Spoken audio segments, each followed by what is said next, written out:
Como resultado del reciente sermón acerca del estado de la iglesia que se enfocaba en la membresía de las iglesias, un amigo mío vino y me dijo que un individuo que estaba atendiendo a esta iglesia por algún tiempo, él preguntó por qué debería de venir a esta iglesia y ser miembro. Bueno, por esa pregunta se me ocurrió que es muy importante que hay mucha gente que tiene la misma inquietud.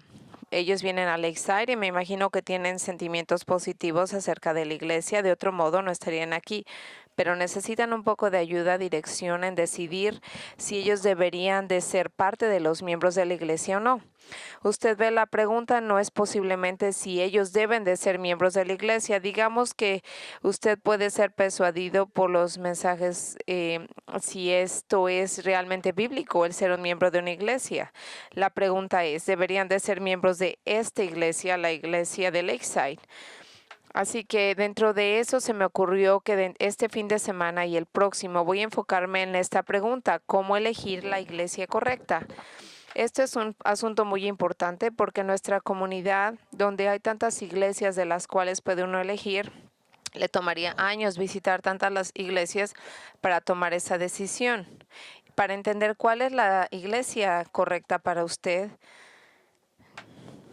Así que yo recuerdo una conversación que tuve con un hombre hace muchos años atrás que estaba buscando una iglesia a la cual formar parte, y después de que él fue miembro de una iglesia por mucho tiempo, decidieron que iban a dejar esa iglesia porque la iglesia había hecho muchos cambios significativos y necesitaban una iglesia nueva.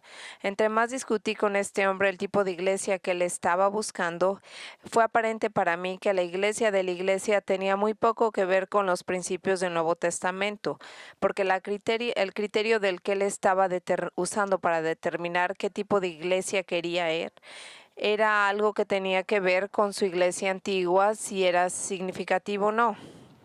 Jim Newheiser, en su librito Ayuda, necesito una iglesia, le escribe a la gente con respecto a cómo lo que él ha escuchado cuando la gente está buscando en una iglesia.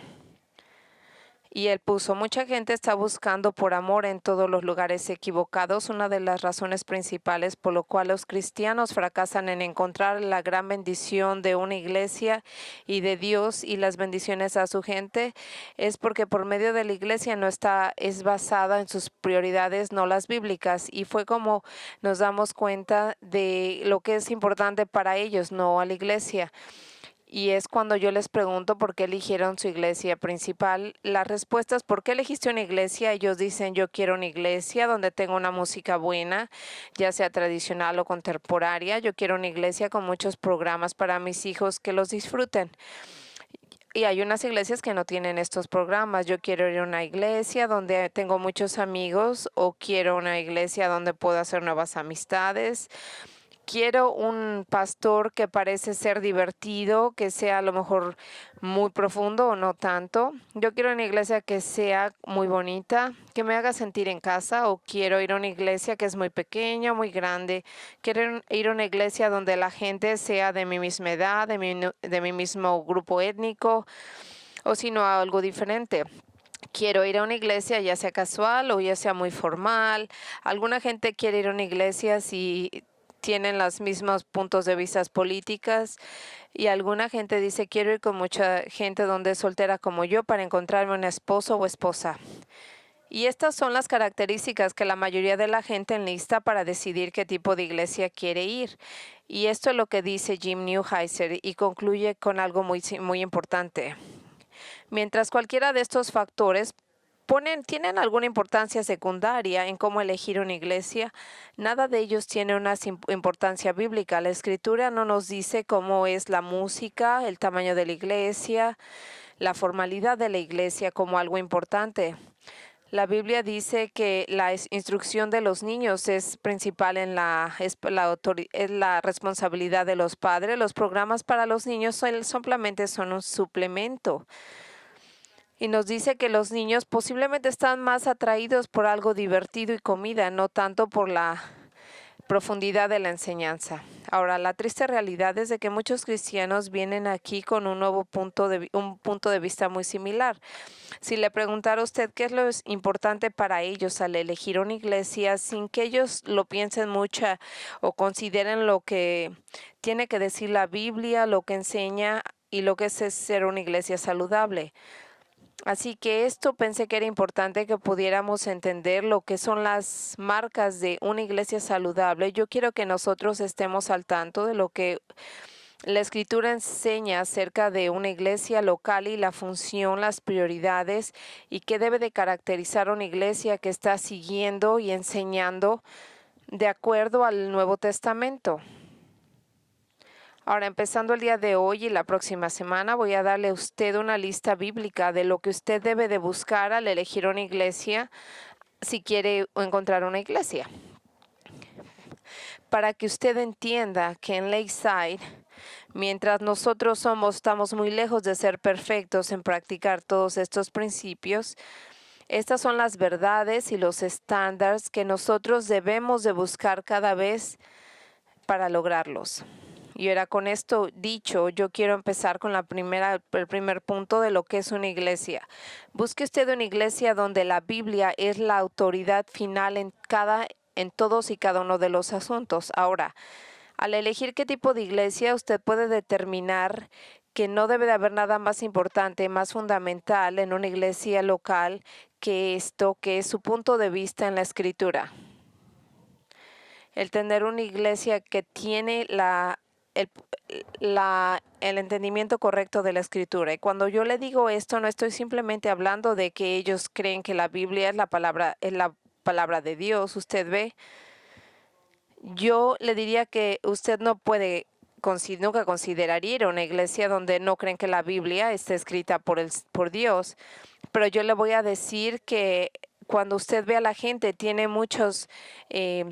dicen muchas cosas que vienen de la Biblia y de los 66 libros. Ellos tienen que creer desde Génesis hasta Apocalipsis que están divinamente inspirados por Dios sin error alguno y que se tiene que practicar porque ellos revelan la autoridad en nuestra vida en cada aspecto. Y usted ve, esta es la evidencia de cómo puede estar uno desconectado entre la palabra de Dios y su autoridad y lo que una iglesia está evitando enseñarle a la gente porque a lo mejor no se siente cómodo. Por ejemplo, hay una enseñanza bíblica que leemos que es la disciplina de la iglesia y esa la enseñan en Mateo 18, cuando él dijo que después de que usted va a algún miembro de la iglesia que está en pecado una y otra vez y él no muestra ningún arrepentimiento, usted públicamente tiene que anunciar su nombre a la congregación y dejarle saber que esa persona ha sido removida de la membresía y que ya no lo vemos como un miembro hasta que él se arrepienta. Y cuando ellos aún así no se arrepienten, usted los tiene que quitar y apartarse de ellos. Y pensaremos que fuera una persona que a lo mejor no fue nunca creyente porque no se está comportando como cual. Y esta es una enseñanza que claramente se enseña en el Nuevo Testamento y es lo que hemos visto. Pero hay muchas iglesias que se rehúsan a hacer esta acción pero son muchas. ¿Y por qué muchas iglesias no hacen esto? Es porque los líderes de esas iglesias se niegan a hablar del pecado de otra gente en público, lo hacen en modo privado. ¿Y por qué hacen esto? Bueno, porque ellos tienen miedo de que esto va a causar muchos problemas dentro de la congregación. Otro ejemplo de una iglesia que no se somete a la autoridad de la Escritura es el liderazgo de la iglesia decide lo que ellos van a enseñar o no y van a evitar asuntos controversiales como la elección, como la autoridad de Jesús, porque ellos saben que a lo mejor eso podría fastidiar o molestar a mucha gente. En efecto, yo conocí un pastor que estaba completamente convencido acerca de la enseñanza de elección en la Biblia, pero él se negaba a enseñarla. Otra evidencia de que en una iglesia la Biblia tiene que ser el punto para guiarnos en la autoridad. Así que ellos no van a hablar del matrimonio, la sexualidad o del rol del hombre y la mujer, porque puede estar contradictorio a lo que dice la cultura, y ellos deciden no operar de ese modo. Ve usted, hay muchas iglesias que sabiendo y estando al tanto se niegan a obedecer lo que nos dice la palabra del Señor, porque las iglesias están preocupadas sin importar lo que le diga la Biblia. La Biblia no es la autoridad final, porque ellos no se someten a la autoridad de la Biblia en todos los asuntos de la iglesia, porque así ellos no tienen que afrontar las consecuencias, como en el libro de jueces, donde cada juez determinaba lo que era bueno en sus propios ojos. Usted ve, aquí nosotros sabemos que la Biblia es la autoridad absoluta en todos los asuntos, y basado en la Escritura es donde, como lo vemos en el Nuevo Testamento dentro de una iglesia, es donde nosotros debemos de saber si una iglesia es la iglesia correcta a la que debemos pertenecer. Y es que aquí nosotros tenemos que tener la confianza de que la palabra del Señor nos va a guiar a vivir de un modo que es verdadero, en una verdad, aun cuando el mundo niega esta verdad. De otro modo, lo que usted aprende en lo que aprende en esa iglesia es de que la Biblia no es la autoridad última y final, y es usted el que determina lo que va a obedecer y cuándo, porque usted selecciona qué va a obedecer y lo que no va a obedecer, lo que va a estar bien para usted y lo que no. Esta es una obediencia selectiva. Y usted ve, es lo mismo como le menciono que en el libro de Jueces no había un rey, así que cada quien hacía lo que era correcto en sus ojos. Esto es lo que pasa con cristianos que van a iglesias de este modo, donde la Biblia no es la que guía la autoridad, sino que ellos se someten primero. Ellos no se someten primero a la Escritura para entender la verdad y qué es lo que deben de hacer, sino como aquel hombre que vino a verme muchos años. No recuerdo por qué vino a verme, pero recuerdo que él vino a verme. Y él estábamos hablando en mi oficina, me estaba pidiendo mi consejo acerca de llevar a un hermano cristiano a la iglesia. Él quería preguntarme qué yo pensaba de eso, si podía él demandar a un hermano cristiano. Y antes de que yo pudiera decir algo, él me dijo: yo sé, por favor, no me digas que la Biblia dice que que está en contra de esto. Yo quiero saber algo diferente de qué es lo que tú dices, en vez de decirme que la Biblia está en contra de eso. Y yo le dije: ¿pero por qué? ¿Qué más necesitas que yo te diga? Si en el 1 de Corintios 6 dice que nosotros no estamos permitidos a llevar a otro hermano cristiano a la corte, porque nosotros somos hombres que tenemos que elegir con sabiduría lidiar con este hermano y no humillarlo en frente de la gente. Usted ve, aquí hay un hombre que no tenía ninguna intención de someterse a lo que decía la palabra del Señor. Fíjese que no recuerdo de qué iglesia se fue, pero él estaba molesto porque él decía que en su vida la Biblia no era la autoridad final. Usted no debe de ser así. Ahora, no hay una razón más grande para aceptar lo que la Biblia es una autoridad absoluta que el hecho de que este es el punto de vista de Jesús acerca de la Escritura, el cual regresaba una y otra vez para resolver cualquier dificultad. Usted ve cómo él se sometió él mismo a la palabra del Señor cuando él habló con las Escrituras de todo. Por ejemplo, no solamente Jesús contestaba las preguntas usando las palabras "está escrito", y después inmediatamente él hablaba de una escritura en particular que hablaba de ese asunto, pero él explícitamente dijo que la Escritura era el punto final y determinante para cada asunto en nuestra vida. Esto es exactamente lo que dijo cuando él estaba hablando del Salmo 82. Él dijo estas palabras en ese entonces. Dice: Jesús les respondió: ¿no está escrito en vuestra ley? Yo les dije: ¿sois dioses? Si aquellos a quienes vino la palabra de Dios los llamó dioses, y la Escritura no puede violar a quien el Padre santificó y envió al mundo, vosotros decís blasfemas, porque dije: yo soy el Hijo de Dios. Y ahora, mi propósito no es mencionarle exactamente estos versículos para el propósito de mi sermón, pero yo le estoy queriendo decir que la escritura nunca puede ser dañada. Él está diciendo que toda la escritura es autoritativa y se tiene uno que adherir a su enseñanza porque es la palabra del Señor y es la que nos da la respuesta final. También nosotros leemos que en otra ocasión, cuando los fariseos le preguntaron a Jesús que explicara lo que la palabra del Señor tenía que ver con el divorcio, que era un asunto muy importante en ese entonces, él inmediatamente fue a la escritura y dijo lo siguiente en Mateo 19, del 3 al 5. Y mire lo que él dijo. Y esto es lo que dice. Y se acercaron a él algunos fariseos para probarle, diciendo, ¿es lícito a un hombre divorciarse de su mujer por cualquier motivo? Y él respondiendo Jesús dijo, ¿no habéis leído que el que los creó desde el principio los hizo varón y hembra? Y añadió, por esa razón el hombre dejará a su padre y a su madre y se unirá a su mujer y los dos serán una sola carne. Usted ve, cuando estos fariseos vinieron a preguntarle a Jesús, ellos querían que Jesús creara un problema entre los rabinos, pero usted ve, pero esta ley era aplicable para tanto los rabinos como para el resto, porque la escritura revelaba lo que aprendimos en Génesis 1:27. ¿Qué no has leído? Él le dice, ¿que tú no sabes lo que la Biblia dice? Porque para Jesús las escrituras tenían todas las respuestas para cualquier problema y cualquier asunto humano.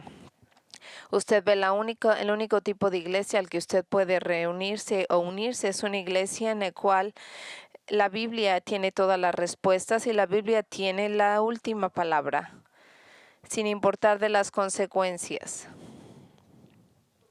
Ahora, la primera cosa que usted debe de buscar en una iglesia cuando está buscando dónde unirse es de que la Biblia tiene la última palabra y así como lo dijo Jesús.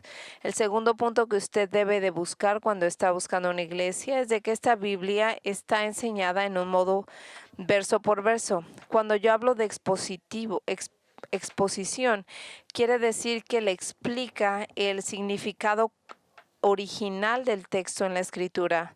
Cuando usted le está enseñando a alguien qué es lo que inspiró al escritor y cuál era la intención cuando él escribió estas palabras, porque este va a ser el significado original de lo que el Señor puso en estas palabras. Y es que así podemos entenderlo con claridad y entender lo que él dice. Usted ve, mucho de esto lo han ignorado hoy y mucha gente que enseña la Biblia no lo hace de este modo. Simplemente están diciendo versos bíblicos y hacen algunos comentarios acerca de esto sin a lo mejor alguna historia añadida con ese comentario. Suena relevante y práctico, pero no lo es. Pero escuche, eso no es una educación bíblica, no es lo que el Señor intentó cuando Él dijo que nosotros tenemos que aprender de la palabra. Él hizo una específica aclaración en el Nuevo Testamento. En nosotros podemos ver cuando le dijo al joven Timoteo en 4:13 que no solamente cómo uno debe de predicar la palabra, y esto es lo que Él dijo en el primero de Timoteo 4:13. Y es lo que dijo Pablo. Y hasta que yo regrese, ocúpate de la lectura de las Escrituras, la exhortación y la enseñanza. Ahora, en este versículo, usted ve cómo Pablo le informa a Timoteo que debe de tomar ciertas acciones en lo que él regresa a verlo a Efesios. Él les dice que le ponga atención a 3 acciones específicas cuando viene a hablar en una iglesia: el leer, el exhortar y la enseñanza de la escritura. Y estas 3 labores, estos 3 componentes que constituyen una enseñanza expositoria. Y esto es lo que quiere decir. Esto es lo que cada sermón, cada domingo, cada lección tiene que requerir en cualquier iglesia, que consiste, sin importar del tipo de estilo, va de lidiar con con el versículo o el tipo de escritura. De acuerdo a esto, Pablo dice que el primer componente de exponer la enseñanza en modo público, dice que nosotros, como en ese entonces no tenían acceso a una Biblia como lo tenemos ahora, tenían que explicarle el significado de cada verso, por lo cual Pablo le dijo: hasta que yo regrese, por favor, pon atención cuando tú, en lo que lees en la escritura. La enseñanza bíblica empieza con la palabra de Dios, cuando es públicamente leída, para que la gente pueda entenderla. Así que la primera cosa que tenemos que hacer, como lo dice Timoteo, en este ministerio es el reunirnos juntos, el leer la palabra y los pasajes de la escritura de los que vamos a hablar. Pero esto no para aquí, porque no es suficiente que nosotros sepamos lo que la escritura dice. Usted ve, nosotros podemos leer de la Biblia en nuestro propio tiempo, a ver qué dice. Yo no necesito en una iglesia que me diga, yo lo puedo leer solo. Ahora hay muchos hombres que enseñan con gran habilidad la Biblia, hombres que nos podrían explicar claramente lo que dice la Biblia y lo que nos explica. Y es lo que trae al ministerio y nos enseña acerca de la palabra. Y es como nos enseña las joyas que están escondidas en esta Biblia. Simplemente póngalo así. Nosotros queremos tener un entendimiento preciso de la escritura y de la palabra del Señor y cómo aplicarla en nuestras vidas. Y cómo tenemos que obedecer y cómo tenemos que vivir la Biblia. Y así vemos como Pablo dice que la enseñanza bíblica tiene otros elementos.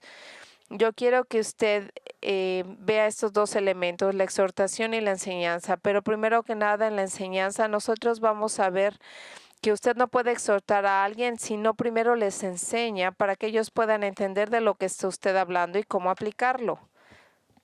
Así que Pablo dice en su enseñanza bíblica que no consiste solamente de releer el pasaje de la Escritura, pero más bien el enseñarlo, lo cual esencialmente quiere decir que explica el significado de la misma. Y aquellos que están en el púlpito semana tras semana tienen la responsabilidad de explicar y de enseñarle a cada uno cada palabra y qué quiere decir con la misma. Yo no le puedo decir qué tan importante es esto, porque usted debe de entender el significado de ese texto. Y si no lo hacen así, no es enseñanza bíblica. Usted no debe de ir a una iglesia donde el significado de los textos no son explicados a usted. Usted ve cuando usted solamente dice lee algo de la escritura sin explicarlo, eso no es suficiente. Usted no puede crecer en ese tipo de lugar. Ese sermón a lo mejor tiene algunas historias interesantes, algunas ilustraciones que son divertidas, y a lo mejor posiblemente consiste de alguna verdad bíblica, pero el verso de la escritura que no ha sido abierto a usted, que no lo puede comprender claramente, que no lo puede explicar y que no puede entender qué era lo que decían ellos cuando lo escribieron, no es una enseñanza bíblica.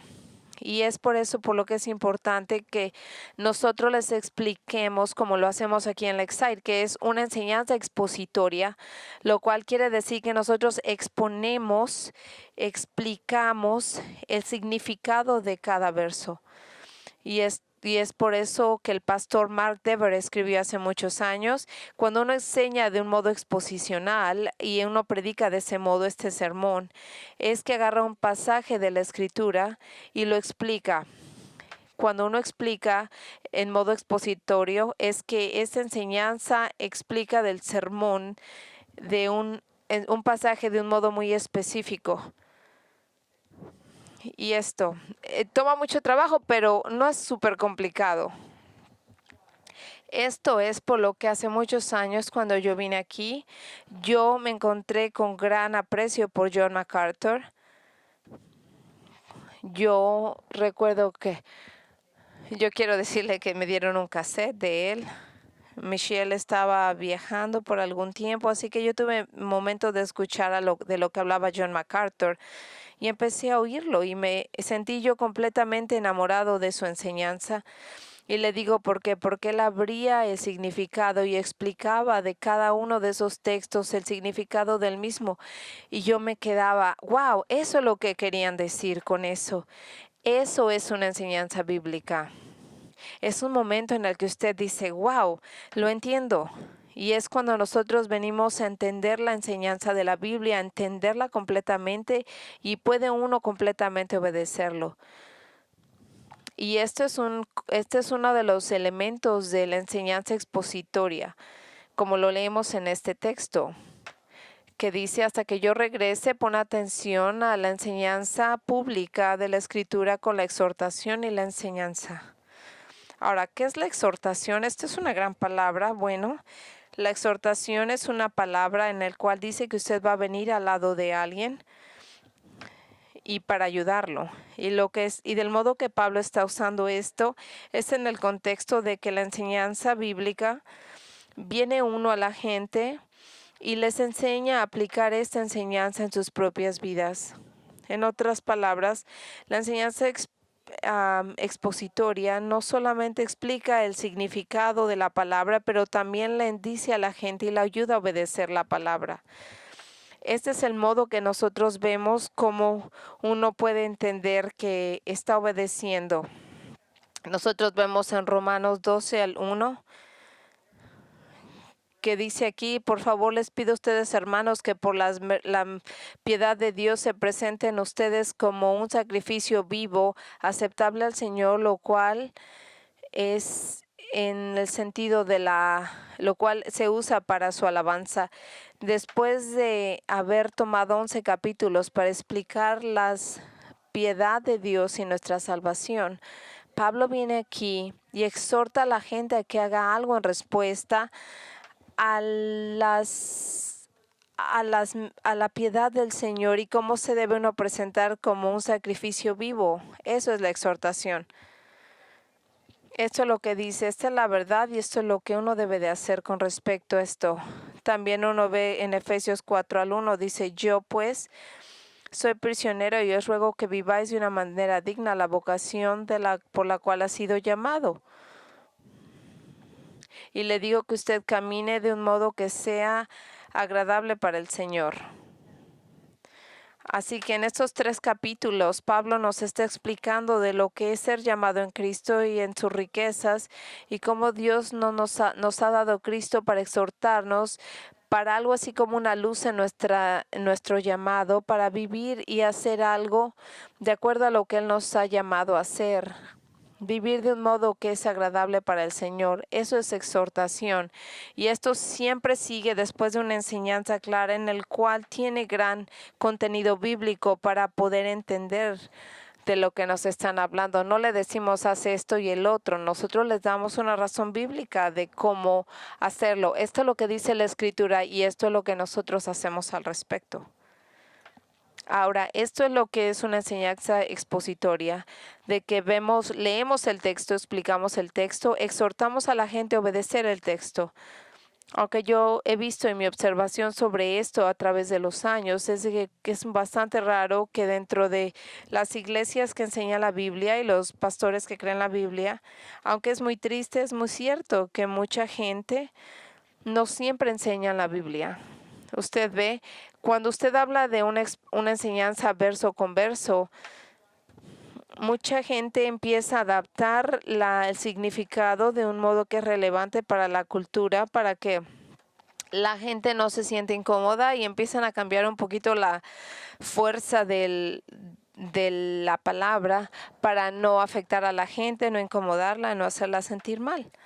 Y como resultado de esto, mucha gente que se está sentada bajo la enseñanza de estas iglesias, una y otra palabra, muchas veces son débiles en su fe y son vulnerables a los ataques de Satanás porque ellos no tienen una escritura sólida, porque no se les ha dado esa enseñanza.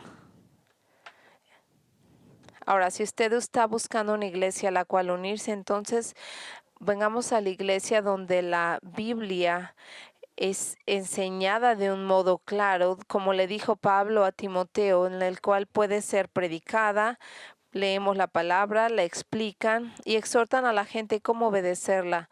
Sentándose bajo la enseñanza de alguien, usted debe de entender el conocimiento total de nuestro Señor Jesucristo y del consejo de Dios. Así que si usted está buscando por una iglesia, busque una iglesia en la cual la Biblia tiene la última autoridad en todos los aspectos, y una iglesia donde la Biblia es lo que usan para la enseñanza semana tras semana. Y el tercer punto para elegir una iglesia, usted debe ver que Dios es el que está centrado, no el hombre, en la teología de esa iglesia. Lo que quiero decir con esto es de que estamos aquí para exaltar a Dios y traerle gloria a Él, no al hombre y a su ego. Y el modo de lo que esto se logra es cuando una iglesia está ahí y debe de tener un punto de vista de Dios bastante alto, que en vez de que estén ellos principalmente enfocados en los ministerios de ellos vienen aquí. No digamos que, no les digo que no es importante las necesidades de la gente, pero nosotros debemos de enfocarnos en los atributos de Dios primero y lo que Él ha hecho. Usted ve las escrituras de principio a fin, presentan a Dios como una autoridad divina del universo. Él es el único que merece nuestra adoración y alabanza porque Él es magnífico. La Biblia nos dice que Dios es santo, es puro, amoroso, correcto, que está en todos lados, que lo sabe todo. Él es eterno y soberano, que Él es bueno. Y esos son unos cuantos de sus atributos. Así mismo que nosotros debemos hacer, y todo lo que hacemos debe de ser para su gloria. Porque, ¿qué quiere decir esto esencialmente? Reconocer que los atributos son una respuesta a la adoración y alabanza y cómo nos sometimos a Él. Así que nosotros vemos aquí en Corintios, ya sea que usted come o bebe, todo lo que usted haga, hágalo a la gloria de Dios. Todo lo que pasa en nuestra vida, hasta las cosas mundanas como ir o beber, eso debe de ser con el propósito de alabar al Señor. Así que cuando nosotros vemos que Dios creó al hombre para que le dé gloria, no Él por error le dijo a Él que lo creaba porque Dios se sentía solo, no. Él está diciendo aquí que Él lo creó al hombre para que lo alabara. Él le dijo, yo soy quien soy.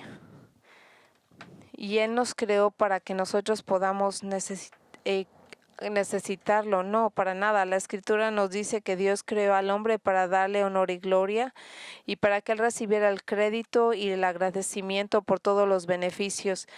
En esto mismo le dice, alabado eres tú, Señor, que recibes la gloria, el honor y el poder, porque tú creaste todas las cosas y porque gracias a ti existen y fueron creadas. Y así es que nosotros, y por eso mismo te damos el honor y la gloria que te mereces. Así que para nosotros como cristianos, aún así la alabanza al Señor va todavía más, porque Él es nuestro Salvador. Por habernos salvado por su gracia en Jesucristo, y la ilustración perfecta nosotros las vemos en lo que dijo el apóstol Pablo en Efesios 1. Y mientras yo leo estos versículos de Efesios, yo quiero que usted se dé cuenta de lo que dice acerca de los beneficios de nuestra salvación y cómo nosotros le debemos de dar gloria. Empieza en el versículo 3, bendito sea Dios el Padre de nuestro Señor Jesucristo, que nos ha bendecido con toda bendición espiritual en los lugares celestiales en Cristo, según nos escogió en Él antes de la fundación del mundo, para que fuéramos santos y sin mancha delante de Él. En amor nos predestinó para adopción como hijos para sí mediante Jesucristo, conforme al beneplácito de su voluntad, para alabanza de la gloria de su gracia que gratuitamente ha impartido sobre nosotros en el amado. Y continúa en el versículo 7, y en Él tenemos redención mediante su sangre, el perdón de nuestros pecados, según las riquezas de su gracia, que ha hecho abundar para con nosotros en sabiduría, discernimiento, nos dio a conocer el ministerio de su voluntad, según el beneplácito que se propuso en él, con miras de en una buena administración en él, cumpliendo de los tiempos, es decir, de reunir todas las cosas en Cristo, tanto las que están en los cielos como las que están en la tierra. En él también hemos obtenido la herencia, habiendo sido predestinados según el propósito de aquel que obra con las cosas conforme al consejo de la voluntad, en fin, de que nosotros fuimos los primeros en esperar en Cristo, seamos la alabanza de su gloria. En Él también vosotros, después de escuchar el mensaje de la verdad, del Evangelio de vuestra salvación, y habiendo creído, fuiste sellados en Él con su Espíritu Santo de la promesa que nos has dado como garantía de nuestra herencia con miras a la redención de la posesión adquirida de Dios, para su alabanza y su gloria. Vea cómo 3 veces el apóstol Pablo habla de la salvación resultando en la adoración a Dios y a su gloria. Primero que nada, Él es el que decidió nuestra salvación, Él nos eligió para salvación hace mucho tiempo, en una eternidad muy pasada. Y Él así, dentro de eso, Él decidió que dentro de esa salvación nos dio bendiciones, y Él está llenándonos de su Espíritu Santo como un comprobante de lo que está por venir, de un futuro que viene en la unidad con Dios y toda la alabanza que viene para Él. Y nosotros vemos en el primero de Pedro del 2 del 9 al 10, pero vosotros sois linaje escogido, real sacerdocio, nación santa, pueblo adquirido para posesión de Dios, a fin que nos anunciéis las virtudes de aquel que os llamó de las tinieblas a luz admirable. Pues vosotros en otro tiempo no erais ser pueblo, pero ahora sois pueblo de Dios. No habéis recibido misericordia, pero ahora la has recibido. Escuche, esto es lo que quiere decir ser una iglesia centrada en Dios con su teología, una teología donde Dios, solamente Dios, recibe el crédito y la gloria por lo que ha hecho por nosotros, por su gracia en Cristo. Y no hay hombre que recibe la alabanza por nada.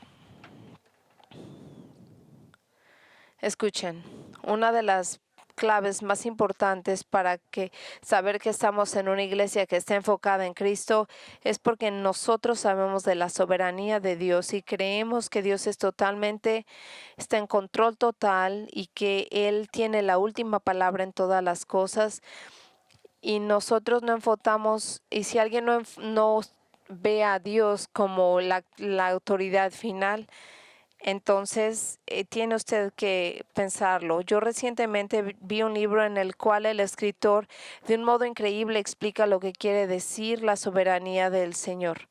Él escribe: para decir que Dios es soberano, simplemente tenemos que ver que Él está en cargo total. No es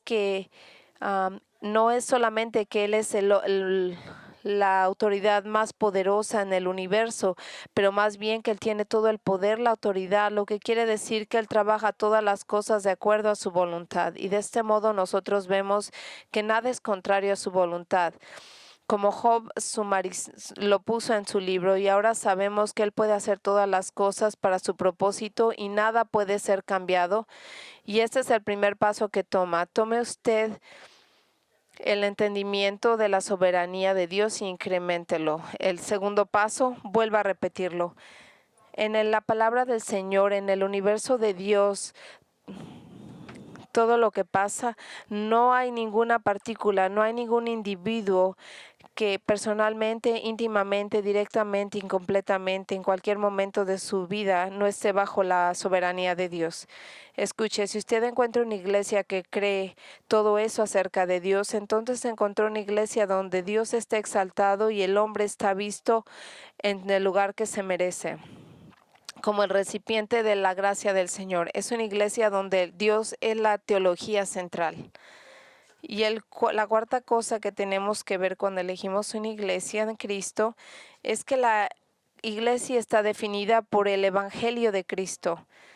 Una iglesia que cree en este Evangelio de Jesucristo es una iglesia donde la buena nueva y la salvación eterna en Cristo y la salvación solamente es por medio de la muerte sustitucional de Jesús en la cruz, y ese es el único modo para salvación, por la gracia solamente, por la fe solamente en Cristo solamente. Y ahora, como yo le dije una vez más, todo esto es una creencia y una verdad evangélica. Pero escuche con atención, es una cosa que una iglesia cree en el Evangelio y es completamente algo diferente que esta iglesia esté definida por el Evangelio. Usted ve, hay una iglesia que puede saber del Evangelio, donde ellos pueden hablar de él y decirlo, pero una iglesia verdadera tiene que estar impregnada en cada asunto, en cada punto con el Evangelio y en cada verdad con la misma. Así que por eso quiere decir que es una iglesia que va a estar en paz hasta en los momentos más difíciles, porque ellos saben a dónde van a ir cuando mueran. Y así que ellos cuando van por diferentes dificultades, ellos constantemente entienden el Evangelio y aceptan el perdón del Señor cuando han pecado, y ellos pueden perdonar a otros y ellos están constantemente obedeciendo al Señor. Ellos entienden los ataques de Satanás porque una y otra vez ellos regresan al Evangelio, en el cual dicen que entienden lo que es el Evangelio, y en adición a eso, una iglesia que está definida por el Evangelio es una iglesia donde los miembros van ahí para crear relaciones con los no creyentes, para poder compartir el Evangelio con ellos y así puedan mandar a todos sus misioneros por todo el mundo para compartir el Evangelio. Un pastor dijo lo siguiente: cuando yo visito una iglesia, yo muchas veces me pregunto, ¿de qué será esta iglesia? Me pregunto de qué hablan, en qué se enfatizan en el púlpito, así que le pregunto a la gente de esa iglesia, ¿por qué vienes a esta iglesia? Algunas iglesias me dicen que es por la música, a algunos les gusta cómo hablan a los niños o su programa en la escuela. Algunos van a las iglesias porque es a lo mejor alguien famoso o porque la gente va ahí o alguna celebridad. Algunos van porque a lo mejor el punto de vista político de los miembros son lo que a ellos les agrada, y las iglesias hablan de esto. Y Pablo le dijo a los corintios, para determinar que nada dentro de la iglesia es importante, solamente Jesucristo, Él y Él crucificado, porque la mejor respuesta que yo le puedo decir es de que nosotros nos tenemos que enfocar en el Evangelio de Jesucristo, que estamos enfocados en la salvación por medio de Él. Esto es, estamos enfocados en la gloria de Jesús, no del mismo. Nosotros venimos a entender que la gracia del Señor es lo que coordina todo esto, y nosotros sabemos que aceptamos la verdad de la misma, enfocados en el Evangelio, y todas las actividades de la iglesia buscan buscan al Evangelio, y el aroma del Evangelio penetra a toda la congregación. Así que usted escuche, cuando una iglesia está saturada con el Evangelio, esto afecta a cada aspecto de la iglesia. Esto es una iglesia que está enfocada en Jesús, y esa es una iglesia a la que vale la pena unirse. Ahora, estas son el tipo de cosas que nos guían para elegir una iglesia. La próxima semana, si el Señor lo permite, voy a darle más características de una iglesia saludable de acuerdo al Nuevo Testamento. Pero cuando usted encuentra una iglesia con estas cualidades, entonces yo le digo, venga, únase a esa iglesia y sea un miembro activo de ellos. Pero si usted no cree en Jesucristo como su Salvador, entonces primero yo le digo, no se preocupe de la iglesia, primero preocúpese porque usted necesita a Jesús. Cree en el Evangelio de que Jesús murió en la cruz por usted, y que ese es cómo puede ser usted salvo. Si usted quiere hablar con alguno de nuestros ancianos acerca de la salvación, aquí va a estar alguien enfrente para hablar con usted. Así que cerremos el servicio. Vamos a cerrar en oración y después una canción. Y esto es así como nosotros damos alabanza a Dios. Padre, Te agradecemos de que Jesús vino aquí y Él construyó su iglesia. Estamos muy agradecidos de que tú eres bueno, de que tú eres el líder de la iglesia, y aquí en Lakeside, tú sabes que el corazón aquí en Lakeside es tener una iglesia que se conforma a tu enseñanza, que te dé honra a ti, que seas tú lo principal dentro de esta iglesia. Ayúdanos, Señor, a hacer ese tipo de iglesia, a practicar lo que yo dije hoy. Y Padre, yo quiero orar por aquellos que están un poco inseguros si quieren unirse a esta iglesia o no. Yo te pido que tú les des dirección, claridad, si ellos deben de unirse a esta iglesia o cualquier otra iglesia basado en las cosas que son verdaderas, que te dan honor y gloria. Y yo te pido, Señor, que tú los acerques a ti y a Jesucristo. En eso te lo pido en el nombre de Jesús. Amén.